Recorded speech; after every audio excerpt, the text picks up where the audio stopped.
अरे रेशमा, कहाँ से आ रही है?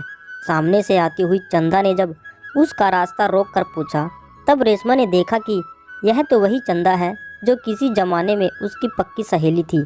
दोनों ने ही साथ साथ तगारी उठाई थी, सुख दुख की साथी थी, फुर्सत के पलों में घंटों घर गृहस्थी की बातें किया करती थी। ठेकेदार की जिस साइड पर भी वे काम करने जाती थी, साथ साथ जाती थी। उनकी दोस्ती देखकर वहाँ की दूसरी मजदूर औरतें जला करती थी, मगर एक दिन उसने काम छोड़ दिया, तब उनकी दोस्ती टूट गई। एक समय ऐसा आया जब उनका मिलना छूट गया। रेशमा को चुप देखकर चंदा फिर बोली, अरे तेरा ध्यान किधर है?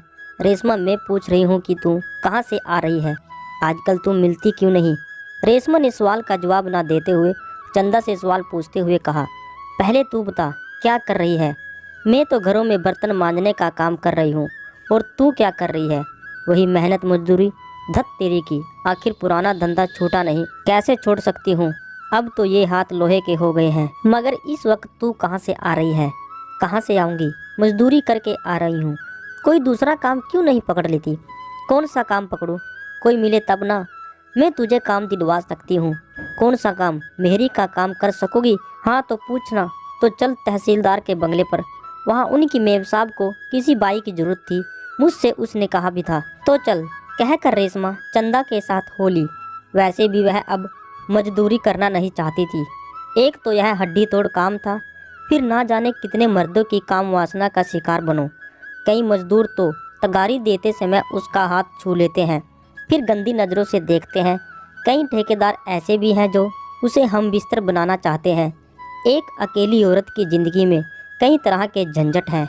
उसका पति नाना कमज़ोर है, जहाँ भी वह काम करता है वहाँ से छोड़ देता है।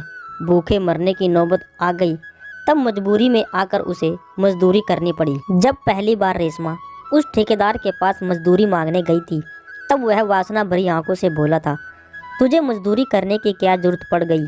ठेकेदार साहब पेट का राक्षस खाना मांगता है, गुजारिश करते हुए वह बोली थी। इसके लिए मजदूरी करने की क्या ज़रूरत है?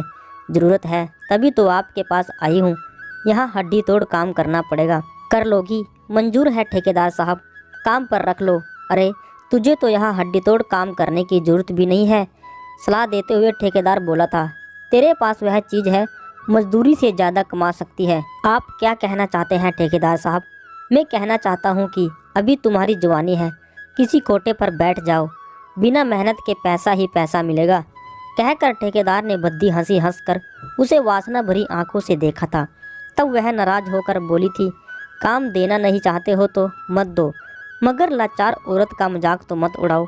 इतना कहकर वह ठेकेदार पर थूक कर चली आई थी। फिर कहाँ कहाँ ना भटकी, जो भी ठेकेदार मिला उसके साथ वह और चंदा काम करती थी। दोनों का काम अच्छा था, इसलिए दोनों का रोब था। तब कोई मर्द उनकी तरफ आंख उठाकर नहीं देखा करता था। मगर जैसे ही चंदा ने काम पर आना बंद किया, फिर काम करते हुए उसके आसपास मर्द मंडराने लगे। वह भी उनसे हंसकर बातें करने लगी। कोई मजदूर तगारी पकड़ाते हुए उसका हाथ पकड़ लेता, तब वह भी कुछ नहीं कहती है, किसी से हंसकर बात कर लेती है। तब वह समझता है कि रेशमा उसके पास आ रही है। कई बार रेशमा ने सोचा कि यह हाड़ तोड़ मजदूरी छोड़कर कोई दूसरा काम करे, मगर सब तरफ से हाथ पैर मारने के बाद भी उसे कोई ऐसा काम नहीं मिला। जहाँ भी उसने काम किया वहाँ मर्दों की वहैसी निगाहों से वह बच नहीं पाई थी। खुद को किसी के आगे सौंपा तो नहीं, मगर वह उसी माहौल में डल गई। ऐ रेशमा, कहाँ खो गई? जब चंदा ने बोलकर उसका ध्यान भंग किया, तब वह पुरानी यादों से वर्तमान में लौटी। चंदा आगे बोली, तू कहाँ खो गई थी? देख रेशमा, तहसीलदार का बंगला आ गया।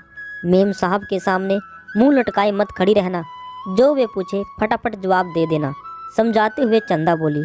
रेशमा ने गर्दन हिलाकर हामी भर दी। दोनों गेट पार कर लॉन में पहुंची। मेम साहब बगीचे में पानी देते हुए मिल गई। चंदा को देखकर वे बोली, कहो चंदा, किस लिए आई हो? मेम साहब, आपने कहा था घर का काम करने के लिए कोई बाई की जरूरत है, इस रेशमा को लेकर आई हूँ। कहकर रेशमा की तरफ इशारा करते हुए चंदा बोली। मेम साहब ने रेशमा को देखा। रेशमा भी उन्हें देखकर मुस्कुराई। तुम ईमानदारी से काम करोगी? मेम साहब ने पूछा। हाँ मेम साहब, रोज आएगी। कोई चीज़ चुराकर तो नहीं भागोगी? नहीं मेम साहब, पापी पेट का सवाल है, चोरी का काम कैसे कर सकूंगी? फिर भी नियत बदलने में देरी नहीं लगती है। नहीं मेम साहब, हम गरीब जरूर हैं मगर चोर नहीं। चंपा मोर्चा संभालते हुए बोली। आप अपने मन से यह डर निकाल दीजिए। ठीक है चंदा, इसे तू लाई है इसलिए तेरी सिफारिश पर इसे रख रही हूँ। मेम साहब पिघलते हुए बोली, मगर किसी तरह की कोई शिकायत नहीं मिलनी चाहिए। आपको जरा सी भी शिकायत नहीं मिलेगी। हाथ जोड़ते हुए रेशमा बोली, आप मुझ पर भरोसा रखें। फिर पैसों का खुलासा कर उसे काम बता दिया गया। मगर 8 दिन का काम देखकर मेम साहब उस पर खुश हो गई। वह रोजाना आने लगी। उसने मेम साहब का विश्वास जीत लिया। मेम साहब के बंगले में आने के बाद उसे लगा उसने कई मर्दों की निगाह से छुटकारा पा लिया है, मगर यह केवल रेशमा का भ्रम था। यहाँ भी उसे मर्द की निगाहों से छुटकारा नहीं मिला। तहसीलदार की वासना भरी आंखें यहाँ भी उसका पीछा नहीं छोड़ रही थी। मर्द चाहे मजदूर हो या अफसर, औरत के प्रति वही वासना की निगाहें हर समय उस पर लगी रहती थी। बस फर्क इतना था, जहाँ मजदूर खुला निमंत्रण देते थे वहाँ तहसीलदार अपने पद का ध्यान रखते हुए खामोश रहकर निमंत्रण देते थे। ऐसे ही उस दिन तहसीलदार मेम साहब के सामने उसकी तारीफ करते हुए बोले, रेशमा बहुत अच्छी मेहरी मिली है, काम भी ईमानदारी से करती है और समय भी ज़्यादा देती है। कहकर तहसीलदार साहब ने वासना भरी नज़र से उसकी तरफ देखा। तब मेम साहब बोली, हाँ रेशमा बहुत मेहनती है, हाँ बहुत मेहनत करती है। तहसीलदार भी हाँ में हाँ मिलाते हुए बोले, अब हमें छोड़कर तो नहीं जाओगी रेशमा साहब, पापी पेट का सवाल है। मगर क्या रेशमा? रेशमा को रुकते देख तहसीलदार साहब बोले, आप चले जाओगे तब आप जैसे साहब और मेम साहब कहाँ मिलेंगे? अरे हम कहाँ जाएंगे, हम यहीं रहेंगे। तहसीलदार साहब बोले, अरे आप ट्रांसफ़र होकर दूसरे शहर में चले जाएंगे। रेशमा ने जब तहसीलदार पर नज़र गड़ाई तो देखा कि उनकी नज़र ब्लाउज से झांकते उभारों पर थी। कभी कभी ऐसे में जान कर के वह अपना आंचल गिरा देती ताकि उसके उभारों को वे जी भर कर देख ले। तब तहसीलदार साहब बोले, ठीक कहती हो रेशमा, मेरा प्रमोशन होने वाला है। उस दिन बात आई गई हो गई। तहसीलदार साहब उससे बात करने का मौका ढूंढते रहते हैं मगर कभी उस पर हाथ नहीं लगाते हैं।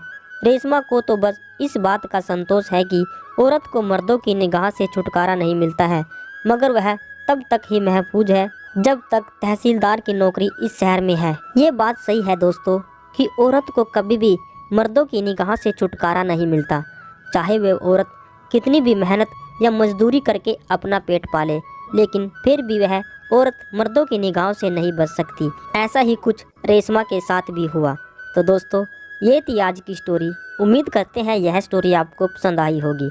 स्टोरी अच्छी लगी, इस स्टोरी के बारे में आपकी क्या राय है कमेंट सेक्शन में ज़रूर बताएं। मिलते हैं आपको एक और ऐसी ही स्टोरी के साथ।